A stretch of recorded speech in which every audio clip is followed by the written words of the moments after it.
ചേട്ടാ നമസ്കാരം. നമസ്കാരം. ട്രംപ് പെട്ടുപോയി. ട്രംപിന് വേറെ വഴിയില്ല.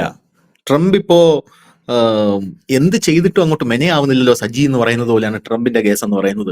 ഇപ്പോ അസീം മുനീറിനെ പിടിച്ച് കഷത്തിന്റെ ഇടയിൽ വെച്ചിരിക്കുകയാണ് ട്രംപ്. അസീം മുനീറിനെ പിടിച്ച് അവിടെ വെച്ചേക്കുന്നു. എന്നിട്ട് നരേന്ദ്രമോദി ഒന്ന് വിളിച്ചിട്ടുണ്ടായിരുന്നു. നമ്മളത് എടുത്തല്ലോ. നരേന്ദ്രമോദി എടുത്ത് പറഞ്ഞു എന്തായാലും കാനഡ വരെ വന്നിട്ട് പോവല്ലേ, ഒറ്റ കൂട്ടത്തിൽ ഇങ്ങോട്ട് കൂടെ ഒന്ന് കയറും എന്ന് പറഞ്ഞു. നരേന്ദ്രമോദി പറഞ്ഞു ആ പണി കയ്യിലിരിക്കട്ടെ, മാമിക്ക് മാവാട്ടർ വേലയെ പോയി പാറെന്ന് പറഞ്ഞു. എന്നിട്ട് നരേന്ദ്രമോദി ഇന്ത്യയിൽ വന്നിട്ട് ഒരു പ്രസംഗം നടത്തി. ട്രംപ് വിളിച്ചിട്ട് പോലും ഞാൻ പോവാത്തതിന്റെ പ്രധാനപ്പെട്ട കാരണം ഈ ജഗന്നാഥന്റെ മണ്ണിൽ വന്ന് എനിക്ക് സംസാരിക്കാനാണ് എന്നൊക്കെ പറഞ്ഞ് ജനങ്ങളെ കയ്യിലെടുക്കുകയും ചെയ്തു. അത് വേറെ കേസ്.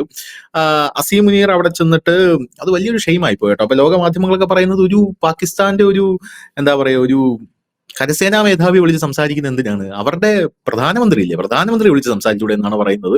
അത് വലിയ ഷെയിമായി പോയി. അതിനുശേഷം ഇപ്പൊ ട്രംപ് നൊബൽ സമ്മാനത്തിന് വേണ്ടിയിട്ടുള്ള ശ്രമങ്ങളൊക്കെ നടത്തിക്കൊണ്ടിരിക്കുകയാണ്. ഞാൻ വലിയ കിടിലമാണ്, അടിപൊളിയാണെന്നൊക്കെ പറഞ്ഞ് ഇപ്പോ പാകിസ്ഥാനും പറഞ്ഞിട്ടുണ്ട് ട്രംപിന് എന്തായാലും ഒരു നൊബേൽ സമ്മാനം കൊടുക്കണം. അപ്പൊ ഇന്ത്യ സൈഡിൽ നിന്ന് ജയശങ്കർ പറഞ്ഞിട്ടുണ്ട് ഇങ്ങനെയാണെങ്കിൽ അവൻ ഒരു അവാർഡ് കൊടുക്കണം എന്ന് ജയശങ്കറും സൈഡിൽ നിന്ന് പറഞ്ഞിട്ടുണ്ട്. എന്തായാലും ആ ഒരു ലൈന് സൈഡിലോട്ട് പോകുന്നു. ഇന്നലെ നമ്മൾ എടുത്ത വാർത്ത എന്ന് പറഞ്ഞാൽ ഖത്തറിലുള്ള അമേരിക്കയുടെ എയർബേസ് ഡിസ്മാൻഡിൽ ചെയ്യുന്നു. അമേരിക്ക പറഞ്ഞിരിക്കുന്ന കാര്യം എന്ന് പറഞ്ഞാൽ ഇനി ഖത്തറിന് ഒരു പ്രശ്നം വേണ്ട, അതുകൊണ്ട് നമ്മൾ ഖത്തറിൽ നിന്ന് പോകുന്നു. കാരണം ഖത്തർ പേടിച്ചരണ്ടിരിക്കുകയാണ്, അതുകൊണ്ട് വേണ്ട എന്ന് പറയുന്നു. അപ്പൊ ഇന്ന് വരുന്ന വാർത്ത ബീച്ചേട്ടാ, ഇറാൻ ഒരു ന്യൂക്ലിയർ പരീക്ഷണം നടത്തിയിട്ടുണ്ട്. അത് വലിയ സംഭവം. 5.5 തീവ്രത, റിക്ടർ സ്കെയിലിൽ തീവ്രത രേഖപ്പെടുത്തുന്ന ഒരു ഭൂചലനം ഇറാനിൽ ഉണ്ടായിട്ടുണ്ട്.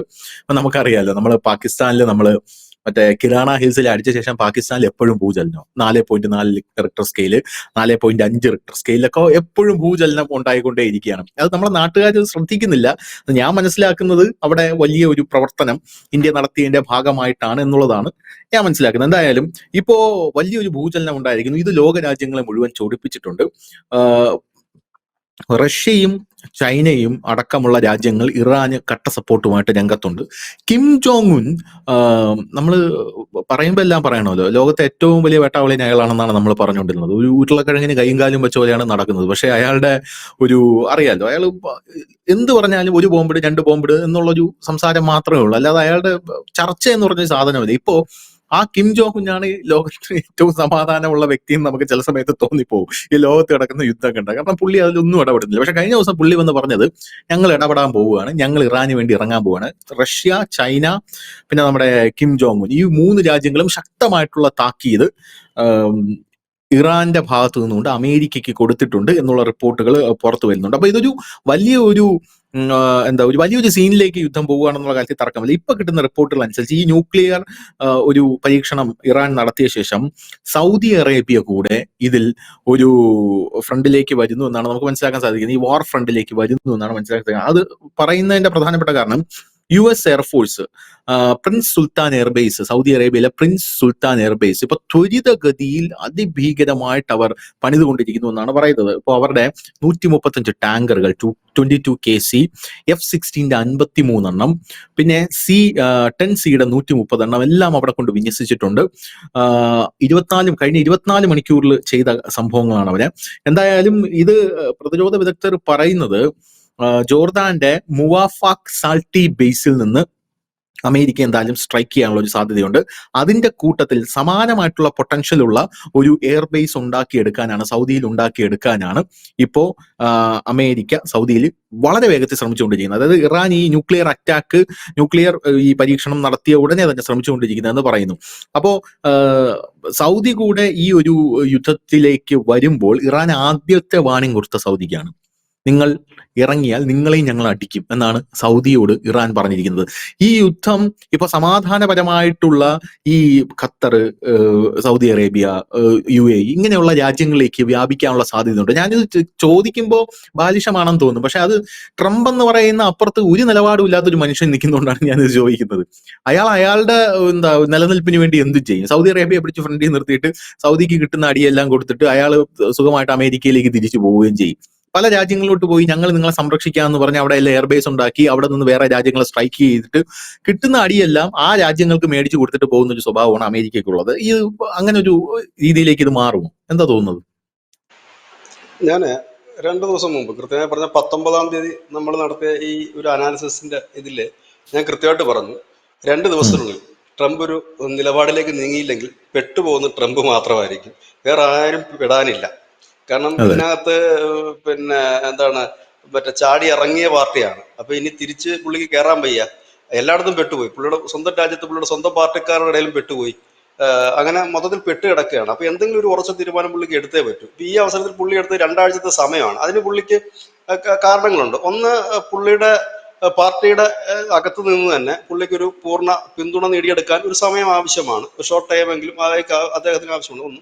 രണ്ടാമത്, അദ്ദേഹത്തിന്റെ ഒരു പ്രധാന പിന്നെ കാര്യം എന്ന് പറഞ്ഞു കഴിഞ്ഞാല്, ഇനി ഏതെങ്കിലും തരത്തിൽ ഇറാൻ ഒന്ന് അയയുകയാണെങ്കിൽ അതിനുള്ള നീക്കങ്ങൾ പല വഴിക്ക് നടക്കുന്നുണ്ട്. പക്ഷേ ഇപ്പോഴത്തെ ഒരു സാഹചര്യത്തിൽ അതിന് ഒട്ടും സാധ്യതയില്ല. കാരണം യൂറോപ്യൻ യൂണിയൻ രാജ്യങ്ങൾ, ഇപ്പോൾ ബ്രിട്ടനും ഫ്രാൻസും അടക്കം ഇറാനുമായി സംസാരിക്കുന്നുണ്ടെങ്കിൽ പോലും അവർക്ക് ഇസ്രായേലിനോട് പറയാൻ കഴിയില്ല യുദ്ധം അവസാനിപ്പിക്കണമെന്ന്. അങ്ങനത്തെ ഒരു പൊല്ലാപ്പുണ്ട്. മറ്റൊന്ന് എന്ന് പറഞ്ഞാൽ, പിന്നെ ഇതിനകത്ത് ഇടപെടാൻ ഇപ്പോൾ അറ്റ് പ്രസന്റ് പറ്റുന്നത് ഈ മിഡിൽ ഈസ്റ്റിലെ രാജ്യങ്ങൾ, അവരും ഇടപെടുന്നുണ്ട്. ഒമാൻ ആയാലും ഖത്തർ ആയാലും സൗദി ആയാലും ഒക്കെ ഇടപെടുന്നുണ്ട്. പക്ഷേ ഈ അവര് ഇടപെട്ട് കഴിഞ്ഞാലും അത് എത്രത്തോളം ഫലവത്താകും എന്നുള്ളത് കാത്തിരുന്ന് കാണേണ്ട കാര്യമാണ്. കാരണം അവരൊക്കെ ഇതിനു മുമ്പ് ഈ ഗസയിലെ ഈ ഇസ്രായേൽ ഇപ്പോൾ നടത്തുന്ന ആ അറ്റാക്കുകൾ നിർത്തണം എന്നൊക്കെ വളരെ ഇതായിട്ട് അമേരിക്കയോട് പറഞ്ഞിട്ട് പോലും അതൊന്നും സംഭവിച്ചില്ല എന്നുള്ളതാണ്. അതിപ്പോഴും അനുസ്യൂതം തുടരുന്നു. ഇന്നലെ അങ്ങോട്ട് പിന്നെയും വെടിവെപ്പോ ബോംബേറോ ഒക്കെ അവിടെ നടന്നെന്ന് പറയുന്നു. അപ്പോ ഇങ്ങനെ പോകുന്ന ഒരു കാര്യം. അപ്പൊ ഇതിനകത്ത് ഇവര് ഹെൽപ്ലെസ് ആയിട്ട് നിൽക്കുന്ന ഒരു കാര്യം. ട്രംപിനെ സംബന്ധിച്ചാണെങ്കിൽ ഈ തല എങ്ങനെയെങ്കിലും ഇനി ഊരിക്കൊണ്ട് പോവുക എന്നുള്ളതാണ് ഒരു പ്രശ്നം. ഇതിനകത്തൊരു വലിയ വിഷയമുണ്ട്. ഇത് സാധാരണഗതിയിലുള്ള ഒരു തലയൂരിക്കൊണ്ടു പോകലായിരിക്കില്ല. കാരണം ഇതിനകത്തോട്ട് ഇറങ്ങി തിരിച്ചു കഴിഞ്ഞാൽ ഇത് ദൂരെ വ്യാപകമായ പ്രത്യാഘാതങ്ങൾ ഉണ്ടാക്കുന്ന ഒരു കാര്യം തന്നെയാണ്. അത് എല്ലാവർക്കും ഇപ്പോൾ ബോധ്യമായിട്ടുള്ളതുമാണ്. കാരണം ഇത് അമേരിക്ക കൊണ്ട് ഒരു ബോംബിട്ട് കഴിഞ്ഞാൽ തീരുന്ന പ്രശ്നമല്ല ഇവിടെ. ഇത് ചെയ്യാമായിരുന്നു ഇവർക്ക്. ഇത് ഇങ്ങനെ ആയിരുന്നില്ല. ഇവർക്ക് ഒന്നുകിൽ കുറച്ചുകൂടി ഒരു ടൈം കൊടുത്തുകൊണ്ട് മുൻപോട്ട് പോകാമായിരുന്നു. ഇറാന് കുറച്ചുകൂടെ ടൈം കൊടുത്തുകൊണ്ട് ഈ വെരിഫിക്കേഷനും ഒക്കെ ആയിട്ട് മുൻപോട്ട് പോകും. പക്ഷെ ഇവിടെ സംഭവിച്ചത് എന്താന്ന് വെച്ചാൽ, ട്രംപ് 2 അന്ത്യശാസനം നൽകി. ഒന്ന്, യാതൊരു ഉപാധികളും ഇല്ലാതെ ഇറാൻ കീഴടങ്ങാൻ പറഞ്ഞു. ഇറാൻ പോയി പണി നോക്കാൻ പറഞ്ഞു ട്രംപിനോട്. രണ്ടാമത്തെ കാര്യം, കഴിഞ്ഞ ദിവസം 2 ആഴ്ചത്തെ സമയം അനുവദിക്കുന്നു, നിങ്ങൾ ഇത് ചെയ്യണമെന്ന് പറഞ്ഞു. അപ്പോഴും പറഞ്ഞു, ഞങ്ങൾ അങ്ങനത്തെ അനുരഞ്ജനത്തിനൊന്നും ഞങ്ങൾ തയ്യാറല്ല എന്ന് പറഞ്ഞു. അതായത് അതുകൊണ്ട് തന്നെ ഈ 2 കാര്യങ്ങൾ നിൽക്കുന്നു. അതുകൊണ്ട് ഇനി ട്രംപിന് വലിയ റോള് ഈ വിഷയത്തിൽ ഇല്ല എന്ന് ട്രംപിനും ബോധ്യമാണ്, ലോകത്തിനും ബോധ്യമാണ്. പിന്നെയുള്ള ഇതിനകത്ത് ഇടപെടുന്ന ഈ യൂറോപ്യൻ രാജ്യങ്ങൾക്ക് ഇതിനകത്തൊന്നും തന്നെ ചെയ്യാനില്ല. മിഡിൽ ഈസ്റ്റിലെ കാര്യങ്ങളുടെ കാര്യം വളരെ കഷ്ടത്തിലാണ്, എങ്ങനെ പോകും എന്നറിയില്ല. ഈ ഇരിക്കുന്ന സമയത്താണ് ഇനി ഇപ്പൊ ട്രംപ് വിചാരിക്കുന്നത് രണ്ടും കൽപ്പിച്ച് കളത്തിലിറങ്ങാം. ഏതായാലും ഈ ഇസ്രായേലുമായിട്ട് ഈ അടി മുമ്പോട്ട് പോകാൻ പറ്റില്ല. കാരണം ഈ യുദ്ധം തുടങ്ങാൻ എളുപ്പമാണ്. 1-2 മിസൈൽ വിടുകയോ ബോംബ് ഇടുകയോ ഒക്കെ ചെയ്ത് കഴിഞ്ഞാൽ പെട്ടെന്ന് യുദ്ധം തുടങ്ങും. പക്ഷെ അത് അവസാനിപ്പിക്കുക വളരെ പ്രയാസകരമായ ഒരു കാര്യമാണ്. ഇനി ഇത് അവസാനിപ്പിക്കണമെങ്കിൽ ഇപ്പോഴത്തെ കണ്ടീഷനിൽ ഇത് പെട്ടെന്ന് അവസാനിപ്പിക്കാൻ യാതൊരു സാധ്യതകളുമില്ല. കാരണം ഇതിനകത്ത് ഇസ്രായേൽ പെട്ടെന്ന് വെടിനിർത്തൂ? ഇല്ല. കാരണം അവർ തുടങ്ങി വെച്ചുപോയി, ഇനി അവർക്ക് നിർത്താൻ പറ്റില്ല. ഇറാനെ സംബന്ധിച്ച് എന്താണ്, ഇവിടെ അവർക്ക് നല്ല രീതിയിൽ അടി കിട്ടിയിട്ടുണ്ട്. ഇറാനും ഇസ്രായേലിനും കിട്ടിയിട്ടുണ്ട്, ഇറാനും കിട്ടിയിട്ടുണ്ട്. ഇറാന് പ്രധാനപ്പെട്ട അവരുടെ ആണവ നിലയങ്ങളടക്കം ആക്രമിച്ചിട്ടുണ്ട്. അപ്പോൾ അവരെ സംബന്ധിച്ച് എന്താണ്, തിരിച്ചടിക്കുക. ഇപ്പോൾ അവർ ശ്രദ്ധിച്ചുകൊണ്ടിരിക്കുന്ന പ്രധാനപ്പെട്ട കാര്യം, അമേരിക്ക, നമ്മൾ മുൻപത്തെ ഒരു ചർച്ചയിൽ നമ്മളിത് പറഞ്ഞു, ഇറാൻ ശ്രമിച്ചുകൊണ്ടിരിക്കുന്ന മുഴുവൻ അമേരിക്കയെ ഈ വാറിലേക്ക് കൊണ്ടുവരിക എന്നുള്ളത് തന്നെയാണ്. അതിനകത്ത് ഒരുപാട് ലക്ഷ്യം ഇറാനുണ്ട്. അമേരിക്ക വലിച്ച് ഈ വാറിലിട്ട് കഴിഞ്ഞാൽ, അമേരിക്ക ഈ വാറിലേക്ക് വരികയാണെന്നുണ്ടെങ്കിൽ ഇപ്പോൾ കാണുന്ന ഇറാൻ അല്ല നമ്മൾ പിന്നെ കാണുന്ന ഒരുപാട് സഹായങ്ങൾ മറ്റു രാജ്യങ്ങൾ ഇറാന് ചെയ്തു കൊടുക്കും. കാരണം അമേരിക്കയോട് കലിപ്പുള്ള ഒരുപാട് രാജ്യങ്ങളുണ്ട്, ചൈനയും റഷ്യയും അടക്കം. അവര് ഒളിഞ്ഞും തെളിഞ്ഞുമൊക്കെ ഇറാന് വേണ്ട ആയുധങ്ങളും കാര്യങ്ങളും എത്തിച്ചു കൊടുക്കും. കാരണം ഈ യുദ്ധം നീണ്ടുപോകേണ്ടത് ഇറാനേക്കാൾ കൂടുതൽ ആവശ്യം ഈ അമേരിക്കൻ വിരുദ്ധരായിട്ടുള്ള രാജ്യങ്ങൾക്കാണ്. കാരണം യുദ്ധം നീണ്ടുപോയി കഴിഞ്ഞാൽ ഈ അമേരിക്കയുടെ സാമ്പത്തികമായിട്ട് അവരെ കുറച്ച് ഡൗൺ ചെയ്യിക്കാൻ പറ്റും. ട്രംപിനെ അമേരിക്കയും ഈ മിഡിൽ ഈസ്റ്റിൽ തളച്ചിടാൻ പറ്റും. അങ്ങനെ അവിടെ കിടന്ന് ഇവർ അങ്ങോട്ട് ഉരുകും. ഇതൊക്കെയാണ് മറ്റുള്ളവർ പ്ലാൻ ചെയ്യുന്നത്. അതിൽ ചൈനയും റഷ്യയും തന്നെയാണ് മുൻപന്തിയിൽ നിൽക്കുന്ന രാജ്യങ്ങളും. ഇത് തന്നെയാണ് ഇവരുടെ ലക്ഷ്യവും. ഏതായാലും ഇപ്പൊ ട്രംപ് അറിഞ്ഞോ അറിയാതെയോ അതിലേക്ക് ചെന്ന് ചാടുകയാണ്. ഇത് തീർക്കാമായിരുന്നു. ഇപ്പൊ നമ്മുടെ രാജ്യം ഇന്ത്യ നല്ലൊരു മാതൃക ലോകത്തിന് കാണിച്ചു കൊടുത്തിട്ടുണ്ട്. എങ്ങനെയാണ് നമുക്ക് വേണ്ട സാധനങ്ങൾ കൃത്യമായി അടിച്ചിടുന്നതെന്നും എപ്പം നിർത്തണമെന്ന് നമ്മൾ കാണിച്ചു കൊടുത്തിട്ടുണ്ട്. നമ്മൾ ഓപ്പറേഷൻ സിന്ദൂർ ആരംഭിച്ചപ്പോൾ നമ്മൾ ചെയ്ത ടാർഗറ്റുകൾ, നമ്മൾ ആദ്യം തന്നെ ലോകത്തോട് പറഞ്ഞത്, ഭീകരവാദ കേന്ദ്രങ്ങൾ ഞങ്ങൾ അടിക്കും. കാരണം ഞങ്ങൾക്ക് ജീവിക്കണം, മുൻപോട്ട് ജീവിക്കണമെങ്കിൽ അവിടുത്തെ ഭീകരവാദ കേന്ദ്രങ്ങൾ ഇല്ലാതാക്കണം. അത് നമ്മൾ കൃത്യതയോടെ തന്നെ ചെയ്തു. പിന്നീട് അവരുടെ സൈന്യമാണ് നമ്മളെ അറ്റാക്ക് ചെയ്തത്, പാകിസ്ഥാന്റെ സൈന്യം അല്ല, നമ്മൾ അങ്ങോട്ട് പോയി അറ്റാക്ക് ചെയ്തതല്ല. അവിടുത്തെ സൈന്യം നമുക്കെതിരെ ഡ്രോണുകളും മറ്റും ഉപയോഗിച്ചപ്പോഴത്തേക്കും നമ്മൾ അവരുടെ വ്യോമത്താവളങ്ങളും നാവിക ആസ്ഥാനങ്ങളും ഒപ്പം തന്നെ അവരുടെ സൈനിക താവളങ്ങളും ഒക്കെ നമ്മൾ ആക്രമിച്ചു. അതല്ലാതെ അവര് ചോദിച്ചു വാങ്ങിച്ചതാണ് ആ അടി. ഇല്ലായിരുന്നെങ്കിൽ നമ്മൾ ഒറ്റ ദിവസത്തെ അടി കൊണ്ട് തന്നെ നമ്മൾ നിർത്തിയാനെ. നമ്മൾ പറഞ്ഞു നമുക്ക് ആരെ ദ്രോഹിക്കാനോ ഇല്ലെങ്കിൽ അവരുടെ സൈന്യത്തെ കീഴ്പ്പെടുത്താനോ ഒന്നും നമുക്ക് ആഗ്രഹമില്ല. ഞങ്ങളെ ദ്രോഹിച്ചവർക്ക് ഇനി ഞങ്ങളെ ദ്രോഹിക്കരുത്. അതുകൊണ്ടാണ് നമ്മൾ തീർത്തു തരുന്നത്. അതായത് നമ്മുടെ ഈ ദേവാസുര സിനിമയിൽ മോഹൻലാൽ മറ്റേ വില്ലന്റെ കൈവെട്ടി എടുത്തിട്ട് പറയില്ലേ, നിന്നെ ഞാൻ അതെ, അതെ. കൊല്ലുന്നില്ല കാരണം നീ എനിക്ക് വേണം എന്ന് പറയുന്ന കണക്ക് ആ ഒരു കൈയാണ് വെട്ടിയെടുത്തത്. പക്ഷെ പാകിസ്ഥാൻ അവരുടെ പാകിസ്ഥാനൊന്നും കുറ്റപ്പെടുത്താൻ പറ്റില്ല, കാരണം ഒരു രാജ്യമാണ്. അവർ ഇത്രയും നാൾ പിടിച്ചു നിൽക്കുന്ന സൈന്യത്തിന്റെ ബലത്തിലാണ്, അവരുടെ ഈ ഹുങ്ക് മുഴുവൻ കാണിച്ചുകൊണ്ടിരിക്കുന്നത്. അപ്പൊ ആ സൈന്യത്തിനൊരു ഭീരുത്വം ഉണ്ട് എന്ന് അവിടുത്തെ ജനത്തിന് മനസ്സിലാകരുതല്ലോ. അതുകൊണ്ടാണ് അവർ, എനിക്ക് തോന്നുന്നത് അങ്ങനെയാണ്. കാരണം എന്തെങ്കിലുമൊക്കെ ഒന്ന് കാണിച്ചു കൂട്ടണ്ടേ, ഇല്ലെന്നുണ്ടെങ്കിൽ ഈ ജനങ്ങളുടെ മുമ്പിൽ എങ്ങനെ നിൽക്കും? അപ്പൊ അതുകൊണ്ടാണ് അവർ ആ അഭ്യാസത്തിന് മുതിർന്നതും. അതുകൊണ്ട് തന്നെ അവർക്ക് യാതൊരു മുൻകരുതൽ, അവർ ഇന്നലെ പറഞ്ഞല്ലോ, അവരുടെ ഒരു ഉപപ്രധാനമന്ത്രി പറഞ്ഞില്ലേ, ഞങ്ങൾ പകച്ചുപോയി, ഇന്ത്യ ഒരിക്കലും ഇങ്ങനെ ഒരു അടി വരും എന്ന് ഞങ്ങൾ ഓർത്തില്ല. ഞങ്ങൾ അപ്പോൾ തന്നെ സൗദി രാജകുമാരനെ വിളിക്കുകയും സൗദി രാജകുമാരൻ വഴിയാണ് ഞങ്ങൾ ഇന്ത്യയുമായി ബന്ധപ്പെട്ട സൗദി രാജകുമാരൻ ഇന്ത്യയെ വിളിച്ച് പറഞ്ഞു അടി നിർത്തണം, പാകിസ്ഥാൻ ഇങ്ങനെ ആവശ്യപ്പെട്ടിരുന്നത്. അതിനുശേഷമാണ് പാകിസ്ഥാൻ വിളിക്കുന്നത്. അപ്പൊ എന്തായി കഥ? എന്തായി? ട്രംപ് അവിടെ കിടക്കുന്നു, സൗദി രാജകുമാരൻ അവിടെ കിടക്കുന്നു. കഥ അവര് പറയുന്നു ഞങ്ങൾ പകച്ചുപോയി. ഇതിനകത്ത് അപ്പൊ അതിനർത്ഥം ഈ ട്രംപ് സംസാരിച്ചിട്ടുണ്ടാകും. അന്ന് തന്നെ എസ് ജയശങ്കർ പറഞ്ഞു ഒരുപാട് രാജ്യങ്ങൾ ഞങ്ങളോട്, സ്വാഭാവികമാണ് യുദ്ധം ഉണ്ടാകുമ്പോൾ ഒരുപാട് രാജ്യങ്ങൾ വിളിച്ച് സംസാരിക്കും, സമാധാനത്തിൽ പോകുന്നത്. ഇപ്പൊ ഇന്ത്യ തന്നെ ഇറാനോടും ഇസ്രായേലിനോടും അഭ്യർത്ഥിച്ചിട്ടില്ലേ? അങ്ങനെ എല്ലാവരോടും അഭ്യർത്ഥിക്കുന്ന പോലെ ചെയ്തിട്ടുണ്ട്. ഇപ്പോഴേ കറക്റ്റ് റൂട്ട് പുള്ളി പറയുന്നുണ്ട്, ഞങ്ങൾ ഒരിക്കലും പ്രതീക്ഷിച്ചില്ല അവർ ഞങ്ങളുടെ ഈ വ്യോമത്താവളങ്ങളൊക്കെ അടിച്ചിടുമെന്നുള്ളത്. ഞങ്ങൾ വിചാരിച്ചത് ഈ POK അടക്കം വന്നിട്ട് 2 സ്ട്രൈക്ക് നടത്തി പോകുന്നത്, പക്ഷെ ഇതൊരു 1.5 അടിയായി പോയി അവരടിച്ചത് എന്ന്. ഞങ്ങൾ പകച്ചു, ഞങ്ങൾക്കൊന്നും ചെയ്യാൻ കഴിഞ്ഞില്ലെന്ന്. അപ്പൊ യാതൊരു മുന്നൊരുക്കവും ഇല്ലാതാണ് പാകിസ്ഥാൻ പെട്ടെന്ന് വെപ്പാളപ്പെട്ട് ചെയ്തത്. പിന്നെയും വിനയായി മാറുകയാണ്. നോക്കൂ, 4 ദിവസം കൊണ്ട് നമ്മൾ കൃത്യമായ ടാർഗറ്റുകൾ അടിച്ചതിന് ശേഷം നമ്മൾ ഇന്ന് താൽക്കാലികമായ ഒരു വിരാമം ഇട്ടു.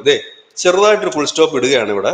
ഇനി എന്തെങ്കിലും പ്രശ്നം ഉണ്ടായി തീർത്തുകളായി. ഇന്നും രാജ്നാഥ് സിംഗ് പറഞ്ഞിട്ടുണ്ട്, യോഗ ഡേയുമായി ബന്ധപ്പെട്ടിട്ട് ഇന്ന് രാജ്നാഥ് സിംഗ് പറഞ്ഞിട്ട് ഇനി എന്തെങ്കിലും ചെറിയ രീതിയിലാണെങ്കിൽ പോലും ഉണ്ടായാൽ കയറി മേഞ്ഞു കളയുമെന്ന് പറഞ്ഞിട്ടുണ്ട്. അപ്പം അത് നമ്മൾ നേരത്തെ തന്നെ പറഞ്ഞു, അവിടെ കൊണ്ട് നിർത്തി. ഇത്രയും മതിയായിരുന്നു ഇറാന്റെ കേസിൽ. ഇതിനു മുമ്പ് നമ്മൾ കണ്ടിട്ടുണ്ട് ഇസ്രായേൽ ഇറാൻ അറ്റാക്ക്.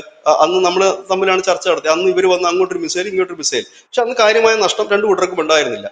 ഇവിടെ ഇവരുടെ ഈ ആണവ കേന്ദ്രങ്ങളായിരുന്നുവെങ്കിൽ അത് 1-2 ദിവസം അല്ലെ 4-5 ദിവസം കൊണ്ട് അതിനകത്ത് അറ്റാക്ക് ചെയ്തുകൊണ്ട് ഇവർക്ക് നിർത്താമായിരുന്നു. ഇപ്പൊ അത് കൈവിട്ട് പോയിരിക്കുകയാണ്. കൈവിട്ട് പോകുന്നു എന്ന് മാത്രമല്ല, ഇറാന്റെ ഭാഗത്തു നിന്നുള്ള ശക്തമായ ഒരു തിരിച്ചടിയിൽ അവരുടെ അനവധി കെട്ടിടങ്ങൾക്കും അല്ലെങ്കിൽ അവരുടെ നഗരങ്ങൾക്കും വലിയ നാശനഷ്ടം സംഭവിക്കും. ഒരുപക്ഷെ ആളുകളുടെ മരണസംഖ്യ ബിജുചേട്ടൻ നോക്കുമ്പോൾ കാഷ്വാലിറ്റി അവർക്ക്. ഇത് അതെ, ബിജുചേട്ടൻ ആദ്യം പറഞ്ഞ കാര്യം വളരെ ക്ലിയർ ആയിരുന്നു. ഇറാനെ ഒരിക്കലും വില കുറച്ച് കാണരുത് എന്ന് പറഞ്ഞിട്ടുണ്ട്. അത് ഈ ഇറാനും ഇസ്രായേലും യുദ്ധം തുടങ്ങുന്നതിന് മുമ്പ് വരെ തന്നെ ഇറാൻ എന്ന് പറഞ്ഞാൽ നമ്മുടെ ട്രേഡ് പാർട്ണറാണ്, ഇസ്രായേൽ എന്ന് പറഞ്ഞാൽ നമ്മുടെ ഡിഫൻസ് പാർട്ണറാണ്. രണ്ടുപേരും ഇന്ത്യക്ക് ഒരുപോലെയാണ്.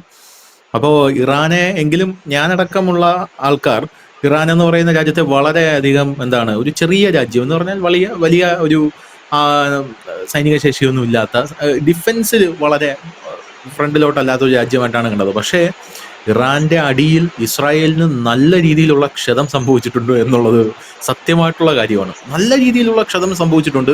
ഇസ്രായേല് ലോക പ്ലാറ്റ്ഫോമിൽ മുമ്പിൽ വന്ന് നല്ലപോലെ കരയുന്നുണ്ട് എന്നുള്ളത് സത്യമായിട്ടുള്ള കാര്യമാണ്. ഇറാൻ നല്ല രീതിക്ക് അടിച്ചിട്ടുണ്ട് ഇസ്രായേലിന്.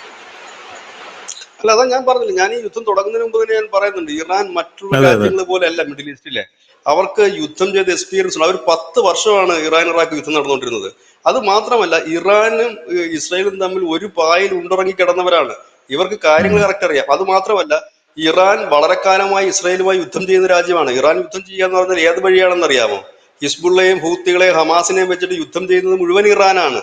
അവരുടെ ഉം, ഉം. തന്ത്രമാണ്. അവരാണ് ട്രെയിനിങ്, ഇറാന്റെ ഓഫീസേഴ്സ് ആണ് ഈ ഇവന്മാർക്ക് ട്രെയിനിങ് കൊടുക്കുന്നത്, ഹിസ്ബുള്ളയ്ക്ക് അടക്കം. ഒപ്പം തന്നെ അവര് പറയുന്ന അവരുടെ സഖ്യകക്ഷി എന്നാണ് പറയുന്നത്. ട്രെയിനിങ് കൊടുക്കുന്നത്, ആയുധം കൊടുക്കുന്നതും എല്ലാം അവരാണ്. അപ്പൊ അതുകൊണ്ട് തന്നെ അവർക്ക് എന്താണ് ഇസ്രായേലിന്റെ ബലമെന്നും ബലഹീനതെന്നും നന്നായിട്ട് അറിയാവുന്ന. പിന്നെ ഇസ്രായേൽ ഈ യുദ്ധത്തിന് ഇറങ്ങിയത് തിരിച്ചു കിട്ടില്ല എന്ന് അറിഞ്ഞുകൊണ്ടല്ല, അവർക്ക് നന്നായി അറിയാം ഇറാനുമായിട്ട് അറ്റാക്കിന് പോയാൽ അത് നീണ്ടു നിൽക്കുമെന്നും ശക്തമായ ഒരു ഉം. യുദ്ധമായിരിക്കുമെന്നും ഇസ്രായേലിന് നന്നായിട്ട് അറിയാം. അവരെ കണക്കുള്ള അത്രയും ബുദ്ധിയുള്ള ഒരു ലോകരാജ്യത്ത് വേറെ ഇല്ല അത്രയും ബുദ്ധിയുള്ള ആൾക്കാർ. അവർക്ക് നന്നായി അറിയാം അതൊരു ചെറിയ രാജ്യമൊന്നുമല്ല എന്നും നല്ല രീതിയിൽ അവർക്ക് തിരിച്ചു കിട്ടുമെന്നും അവർക്ക് നന്നായി അറിയാം. അപ്പോ ഇതിന്റെ ഒരു പ്രധാന പ്രശ്നം എന്ന് വെച്ചാൽ ഈ ഒരു അറ്റാക്കോട് കൂടി അവർക്ക് നിർത്താം. കാരണം ഇസ്രായേലിനെ സംബന്ധിച്ച് അവർക്ക് ഈ വേറെ ടാർഗറ്റുകളില്ല.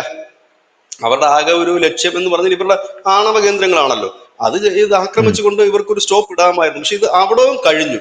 അവിടവും കഴിഞ്ഞിട്ട് ഇത് മുൻപോട്ട് പോവുകയും വെല്ലുവിളികൾ കുറച്ചുകൂടെ കടുത്ത രീതിയിലേക്ക് പോവുകയും നെതന്യാഹുവിനെ കൊല്ലും എന്ന് പരസ്യമായിട്ട് ഇസ്രായേൽ പറയുകയും ചെയ്യുന്ന ഒരു സാഹചര്യത്തിലേക്ക് എത്തും. ഇവിടത്തേക്ക് ഇറാൻ ഇറാൻ പറയുന്നു. വിചാരിച്ചതുപോലെ തന്നെ, ഇറാൻ പറയുന്നത് പോലെ തന്നെ ഇറാന്റെ ഒരു വഴിയിലേക്ക് ഇപ്പോൾ അമേരിക്ക ചെന്ന് ചാടുകയാണ് ഇപ്പം. കാരണം അമേരിക്കയെ സംബന്ധിച്ച് ഇനി മാറി നിൽക്കാൻ കഴിയില്ല. കാരണം എത്ര നാളെ ഈ യുദ്ധം മുമ്പോട്ടുണ്ട്. കാരണം യുദ്ധം മുമ്പോട്ട് ഉണ്ടായി കഴിഞ്ഞാൽ മിഡിൽ ഈസ്റ്റിലെ കംപ്ലീറ്റ് ട്രേഡിങ് നിൽക്കും, ആകപ്പാടെ കുളവായിട്ട് പോകും. എണ്ണയ്ക്ക് പിടിച്ചാൽ കിട്ടാത്ത വിലയാകും. അപ്പൊ ഈ ലോക രാജ്യങ്ങളുടെ എല്ലാം രോഷം ഏറ്റുവാങ്ങേണ്ടി വരുന്നത് അമേരിക്ക മാത്രമായിരിക്കും. ഇതിനകത്ത് ഇറാനെ സംബന്ധിച്ച് യാതൊരു നഷ്ടവുമില്ല. കാരണം അവർ അല്ല, സാമ്പത്തികമായി തകർന്നു കിടക്കുന്ന ഒരു രാജ്യം. ആ ഒരു സംഭവമാണ് എന്നെ വളരെ വലുതായിട്ട് അത്ഭുതപ്പെടുത്തിയത്. എന്താ അറിയോ, നമ്മളെ ഇന്ത്യ പാകിസ്ഥാൻ യുദ്ധം തുടങ്ങിയല്ലോ, ലോക രാജ്യങ്ങളൊന്നും തിരിഞ്ഞു നോക്കിയില്ല എന്ന് പറയാൻ, അടിക്കുന്നെങ്കിൽ അടിക്കട്ടെ എന്നുള്ള രീതിയിലായിരുന്നു അവരുടെ ഒരു ആറ്റിറ്റ്യൂഡ് എന്ന് പറയുന്നത്. റഷ്യ യുക്രൈൻ യുദ്ധം തുടങ്ങി, ലോകരാജ്യങ്ങളൊന്നും തിരിഞ്ഞു നോക്കിയിട്ടില്ല, റഷ്യ യുക്രൈനെ കയറി മേഞ്ഞുകൊണ്ടിരിക്കുകയാണ്. പക്ഷേ വെൻ ഇറ്റ് കംസ് ടു ഇറാനെ തൊട്ടപ്പോ യൂറോപ്യൻ യൂണിയൻ ചാടി ഇറങ്ങുന്നു. എന്ത് പറയുന്നു, ഇന്ത്യ ചാടി ഇറങ്ങി, അമേരിക്ക ചാടി ഇറങ്ങി, മിഡിൽ ഈസ്റ്റിലെ സകല രാജ്യങ്ങളും ചാടി ഇറങ്ങി. ചെയ്യരുത്, അവരിങ്ങനെ തന്നെയാണ് പറഞ്ഞത്, ചെയ്യരുത്, ദയവ് ചെയ്ത് ചെയ്യരുത് എന്നുള്ള രീതിയിൽ ഞാനപ്പോൾ അത്ഭുതപ്പെട്ടു. കാരണം ഇന്ത്യയും പാകിസ്ഥാനും യുദ്ധം നടന്നപ്പോൾ പോലും ഇത്രയും രാജ്യങ്ങൾ വന്നിട്ട് ഇന്ത്യയോടോ പാകിസ്ഥാനോടോ നിങ്ങൾ തമ്മിൽ യുദ്ധം ചെയ്യല്ലെന്ന് പറഞ്ഞിട്ടില്ല, അടിച്ചോ എന്ന് മാത്രമാണ് പറഞ്ഞിട്ടുള്ളത്. ഇവിടെ ഇറാനിൽ ഒരു യുദ്ധം തുടങ്ങിയപ്പോഴാണ് ലോക രാജ്യങ്ങളെല്ലാം കൂടെ ചാടി. എന്തിനു പറയുന്നത്, ഇപ്പൊ റഷ്യയും ചൈനയും അമേരിക്കയ്ക്ക് താക്കീത് കൊടുത്തിട്ടുണ്ട്. അവര് പറയുന്നത് ഖമനേയിയെ തൊട്ടാൽ നിങ്ങളെ ഞങ്ങൾ ശരിയാക്കി കളയുമെന്നാണ് റഷ്യ പറയുന്നത്. അപ്പൊ റഷ്യ അടക്കമുള്ള രാജ്യങ്ങൾ ഇങ്ങനെ വന്ന് പറയുമ്പോൾ അതൊരു വലിയ സംഭവമാണ്. കാരണം ഇറാൻ ഒരു വലിയൊരു സംഭവമായിട്ടാണ് നമുക്ക് തോന്നുന്നത്. അല്ലാതെ രണ്ടു കാര്യങ്ങളുണ്ട്. റഷ്യയെ സംബന്ധിച്ച് ഇറാൻ അവരുടെ രാഷ്ട്രീയപരമായ നേട്ടമാണ് ഇറാനിൽ അവർ ഇടപെടുക എന്നുള്ളത്. ചൈനയെ സംബന്ധിച്ച് അവരുടെ സാമ്പത്തിക നേട്ടമാണ്. കാരണം ചൈന ആണ് ഏറ്റവും കൂടുതൽ ഇറാനിൽ നിന്ന് എണ്ണ വാങ്ങുന്നത്. ഇന്ത്യയെ സംബന്ധിച്ച് നമ്മുടെ വ്യാപാര പങ്കാളികളാണ്. ഇറാൻ മാത്രമല്ല 20% ഈ ഓയിൽ ട്രേഡിംഗ് നടക്കുന്ന ഈ ഹോർമൂസ് കടലിടുക്കിൽ കൂടെയാണ്. അതായത് ലോകത്തെ എണ്ണ വ്യാപാരത്തിന്റെ 20%. അപ്പോ ഇത് പശ്ചിമേഷ്യയിൽ മുഴുവൻ, മിഡിൽ ഈസ്റ്റിൽ ഇങ്ങനത്തെ ഒരു പ്രശ്നം ഉണ്ടായെങ്കിൽ ലോകത്ത് മുഴുവൻ പ്രശ്നമാണ്. അതാ ഞാൻ പറഞ്ഞത്, ഈ യുദ്ധത്തിന്റെ നല്ലതായാലും ചീത്തയായാലും അതിന്റെ മുഴുവൻ ഗുണഭോക്താവ്, ഇല്ലെങ്കിൽ ഗുണഭോക്താവ് എന്നല്ല, അതിന്റെ പഴി കേൾക്കേണ്ടി വരുന്ന വ്യക്തി അമേരിക്കയായിരിക്കും, ട്രംപ് ആയിരിക്കും. കാരണം ഇസ്രയേലിനൊന്നും നഷ്ടപ്പെടാനില്ല. അവർ ഡെയിലി വാർ നടത്തിക്കൊണ്ടിരിക്കുന്ന ഒരു ഗ്രൂപ്പാണ് അവർ. ഇറാനെ സംബന്ധിച്ച് അവർ പ്രത്യേകിച്ച് അവർക്ക് വലിയൊരു ഡെവലപ്മെന്റോ ഇല്ലെങ്കിൽ സാമ്പത്തിക കുതിപ്പ് നടത്തുന്ന രാജ്യമൊന്നുമല്ല. അവരിപ്പോ കുറച്ച് അവരും പരമ്പരാഗതമായി തന്നെ യുദ്ധം ചെയ്യുന്നവർ തന്നെയാണ്. അവര് ഇപ്പൊ കുറച്ച് ഒതുങ്ങി നിൽക്കുന്നു, ഇല്ലെങ്കിൽ അവർക്ക് അതിനുള്ള ഇതില്ല, എങ്ങനെയെങ്കിലും രാജ്യം രക്ഷപ്പെടണമെന്ന് ആഗ്രഹിക്കുന്ന ഒരു പെഷസ്കിയാനെ പോലെ ഒരു പ്രധാനമന്ത്രിയുണ്ട് എന്നൊക്കെ ഉള്ളതേ ഉള്ളൂ. അവരിപ്പോഴും കുറച്ചുകൂടെ സാമ്പത്തികമായി താഴ്ന്ന് പിന്നെയും അവർ ആ നിലയിൽ തന്നെ, കാരണം അങ്ങനെ ജീവിച്ച് വരുന്നൊരു ജനതയാണ് അവരും പോകും. പക്ഷെ ഇതിനകത്ത് അമേരിക്കയെ സംബന്ധിച്ച് അങ്ങനെയല്ല. ഈ യുദ്ധം നീണ്ടുപോയി കഴിഞ്ഞാൽ ലോകത്തിന്റെ പഴി മുഴുവൻ കേൾക്കേണ്ടത് അമേരിക്കയാണ്. അമേരിക്കയുടെ നല്ലൊരു സാമ്പത്തിക ബാധ്യത അമേരിക്കയ്ക്ക് ഈ യുദ്ധം വരുത്തി വെക്കും. അങ്ങനെയൊക്കെയുള്ള കുറെ കാര്യങ്ങളുണ്ട്. ഇനി അമേരിക്ക ഈ യുദ്ധത്തിലേക്ക് കടന്നു കഴിഞ്ഞാൽ സംഭവിക്കുന്ന മറ്റൊരു വലിയ വിപത്തുണ്ട്. കാരണം ഇറാന്റെ അടി അമേരിക്കയെ പോയിട്ട് ആയിരിക്കത്തില്ല. അവരുടെ അടുത്തടി എന്ന് വെച്ചാൽ ഈ ഇറാനോട് ചുറ്റും കിടക്കുന്ന മിഡിൽ ഈസ്റ്റ് ഉണ്ട്. ആ മിഡിൽ ഈസ്റ്റിലൊക്കെ ആയിട്ട് ഏതാണ്ട് 40,000-ഓളം അമേരിക്കൻ സോൾജിയേഴ്സ് ഉണ്ട്, അവരുടെ വെപ്പൺസ് ഉണ്ട്. ഇവരുടെ അടി സ്വാഭാവികമായി പോകുന്ന സൗദിയിലോ ഖത്തറിലോ ഇല്ലെങ്കിൽ മറ്റിടങ്ങളിലായിരിക്കും. കാരണം ഇറാനെ സംബന്ധിച്ച് അവര് സൗദിക്ക് എതിരായിട്ട് അല്ല എങ്കിൽ പോലും അവർ അറ്റാക്ക് ചെയ്യുന്നത്, അവർ പറയുക ഞങ്ങള് അമേരിക്കയുടെ ബേസിലേക്കാണ് അടിച്ചത്. അടി ചിലപ്പോൾ അങ്ങോട്ടും ഇങ്ങോട്ടും മാറിപ്പോകാം. അതാണ് ഞാൻ പറഞ്ഞത്, ഇവരെല്ലാം ഇതിൽ പെട്ടുപോയി കഴിയുമ്പോൾ ഇന്നിപ്പം 106 രൂപയ്ക്ക് പെട്രോൾ അടിക്കുന്ന നമ്മളൊക്കെ തന്നെ ഇരുന്ന് ചീത്ത വിളിക്കാൻ തുടങ്ങും. 120, 130 പെട്രോളിനായി കഴിയുമ്പോൾ. അപ്പൊ പിന്നെ ഇന്നിപ്പോ യുദ്ധത്തെ അനുകൂലിക്കുന്നവരും പ്രതികൂലിക്കുന്നവരൊക്കെ തെരുവിലിറങ്ങാൻ തുടങ്ങും. ഇതാണ് ഇതിനകത്ത് സംഭവം. ഇത് നിർത്താൻ പറ്റുന്ന ഒരു കാര്യമായിരുന്നു, സ്റ്റോപ്പ് ചെയ്യാൻ പറ്റുന്നതായിരുന്നു. അത് ആദ്യത്തെ ഒരു 3-4 ദിവസം ഞാൻ പറഞ്ഞിരുന്നില്ലേ, ആ യുദ്ധം തുടങ്ങി ഒരു 4-5 ദിവസത്തിനുള്ളിൽ തീർന്നു. നീണ്ടുപോയാൽ ഇത് വർഷങ്ങളോളം നീണ്ടുപോകാനുള്ള സാധ്യതകൾ, നീണ്ടുപോയാൽ പോകാം. അതാണ് ഇതിനകത്ത് ഒരു വലിയ വിഷയം. കാരണം അമേരിക്കയെ സംബന്ധിച്ച് പറയണമെങ്കിൽ അവര് ഇങ്ങനെ നീണ്ടുപോകുന്ന, കാരണം 10 വർഷം അവർ ഇറാഖിൽ കിടന്ന് പണിതു അമേരിക്ക. അവർക്ക് എന്ത് പ്രോഫിറ്റ് ആണ് അതിൽ നിന്ന് കിട്ടിയത്? 10 വർഷം അവർ അഫ്ഗാനിസ്ഥാനിൽ കിടന്ന് പണിതു.